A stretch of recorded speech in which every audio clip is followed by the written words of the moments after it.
सो आज हम बात करने वाले हैं बागेश्वर धाम के बारे में। और बागेश्वर धाम के जो धीरेन्द्र शास्त्री हैं उनके ऊपर जो कंट्रोवर्सी चल रही है उसको डिस्कस करेंगे। अभी तक तो तुम लोगों ने यूट्यूब पर बहुत सारी वीडियो देख ली होंगी, कुछ लोग इनको एक्सपोज कर रहे हैं, बहुत सारे लोग इनके सपोर्ट में भी हैं। वेल जो चीज मैं इस वीडियो में बोलने जा रहा हूँ वो सारी चीजें उन वीडियो से काफी अलग होंगी। मेरा जो देखने का और सोचने का पॉइंट ऑफ व्यू है वो काफी अलग है। तो चलिए वीडियो को शुरू करते हैं। मुझे मनोज जी हमारे साथ है, आपका बहुत बहुत स्वागत है। राजकुमार जी इल्यूजनिस्ट हैं, यानी कि वो जो भ्रम पैदा करते हैं, जो हाथ की सफाई आप कह सकते हैं, इल्यूजन क्रिएट करते हैं। और उनके बेटे जो है मनोज, वो माइंड रीडर हैं, यानी कि आपके मन में क्या चल रहा है वो ये पढ़कर आपको बता सकते हैं। आप जो भी ये नाम सोच रहे हैं अपने जहन में ले आए और ये नाम बार बार बोलें। सोचेंगे आप उनको खेलते हुए देख रहे हैं।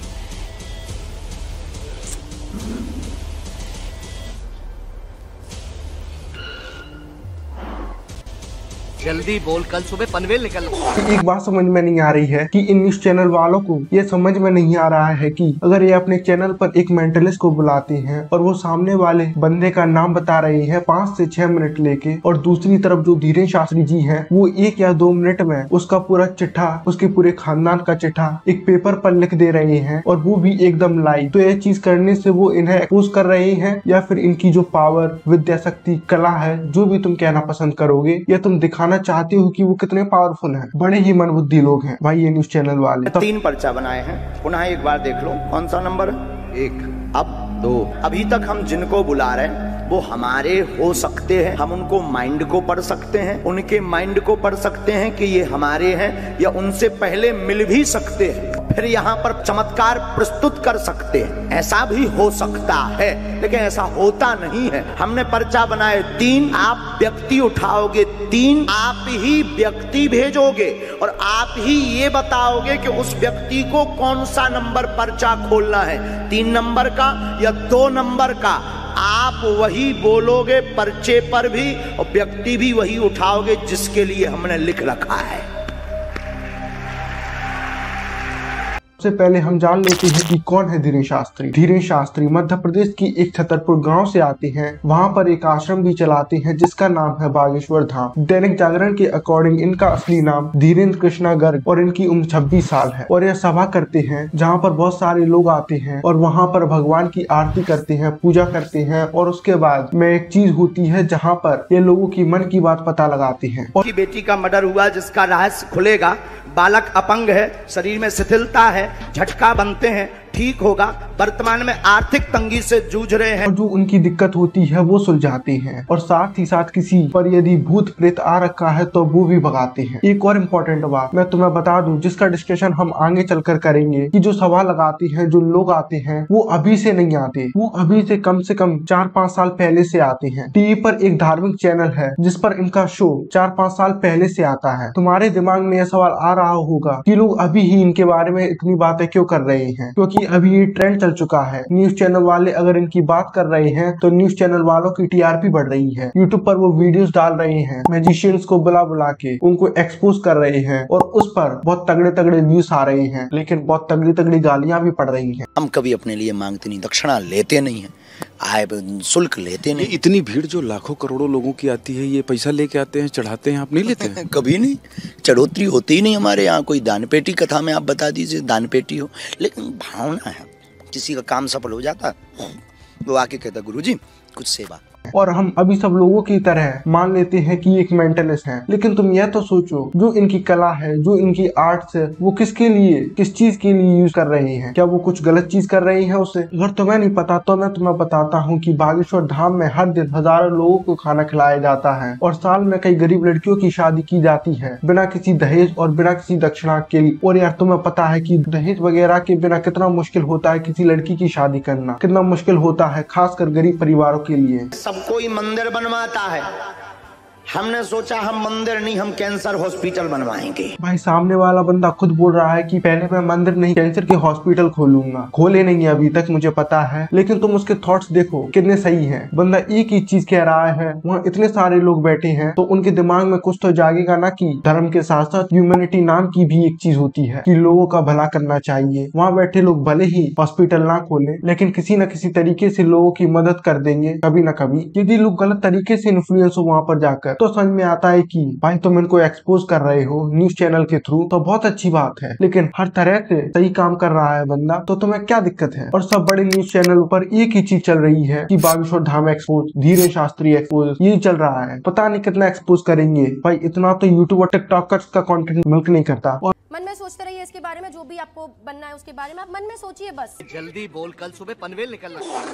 फौजिया आंखें खोल दीजिए, क्या बनना चाहते हो आप लाइफ? Social activist. मैंने क्या बोला था? इसने बहुत सारी चीजें बदल कर आप पहुंचे एक सोशल एक्टिविस्ट पे। बताइए बताइए, कैम 2 काटिए, कैम 2 काटिए।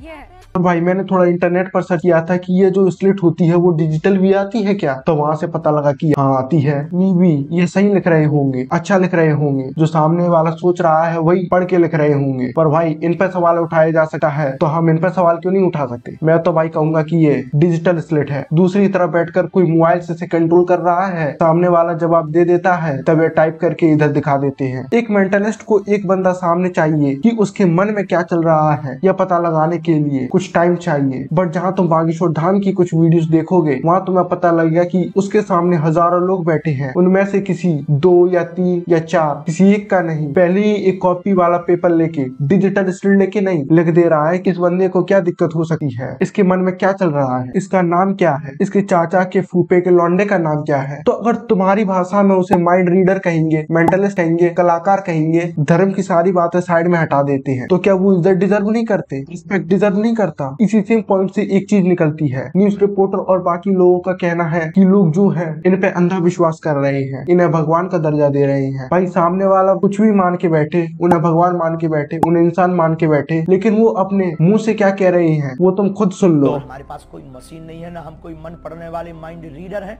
हम तो अपने इष्ट के सेवक हैं और अपने शास्त्रों के सच्चे साधक हैं। उनके आधार पर जो हमें गुरुजी ने प्रेरणा दी, जो हमें इष्ट प्रेरणा देते हैं, हम वो लिख देते हैं। सच निकले या झूठ वो व्यक्ति की श्रद्धा और बालाजी की कृपा। न आप कुछ हो न हम कुछ।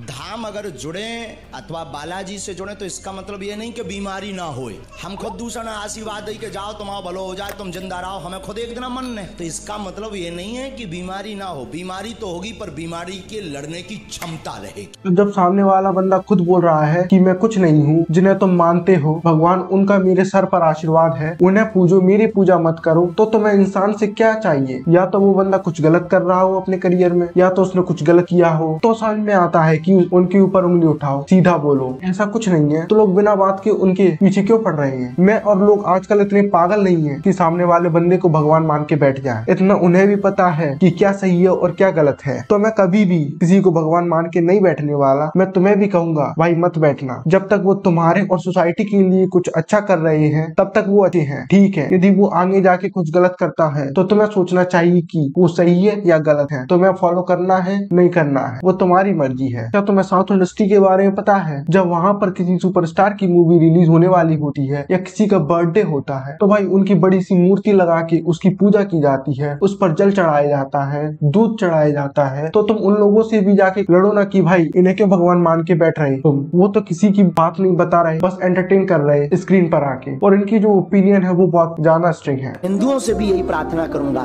भाला तुम्हें किसी मारने के लिए लेने के लिए नहीं हम कह रहे हैं, अपने पास तमंचा जरूर रखो, अपने पास भाला जरूर रखो, मारना नहीं है। हाँ जरूरत लगे तो प्लीज तुम्हें बात की सौगंध। जवाब में आपका जवाब मैं सुन रही थी, आपका इंटरव्यू था कि अगर कोई हम पे बंदूक उठाए तो उस पे बंदूक तान दो।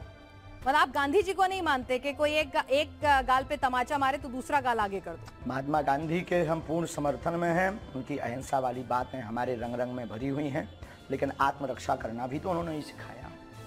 अब जब मर जाएंगे तो फिर कौन आत्मरक्षा करना सिखाएगा। अब भाई ये सही कह रहे हैं या गलत कह रहे हैं ये तुम खुद डिसाइड कर लो। यदि मुझ पर कोई एक थप्पड़ मार देगा तो दूसरा थप्पड़ मैं खुद मार दूंगा। यदि मुझे कोई परेशान करने आएगा तो मैं उसे भी नहीं छोड़ूंगा, यह तो मेरा भी मानना है। यदि मैं गलत नहीं हूँ तो बाकी ज्यादा इन चीजों में डीप मत जाओ भाई, कर्म करो, अच्छे कर्म करो, लोगों की मदद करो। अब इससे ज्यादा ज्ञान नहीं दूंगा मैं तुम्हें। पे आपका देख रही थी दिल से, तो मैं सोच रही थी मैं छतरपुर आपसे मिलने जाऊंगी। वाह, कितने दिनों से जुड़े हैं?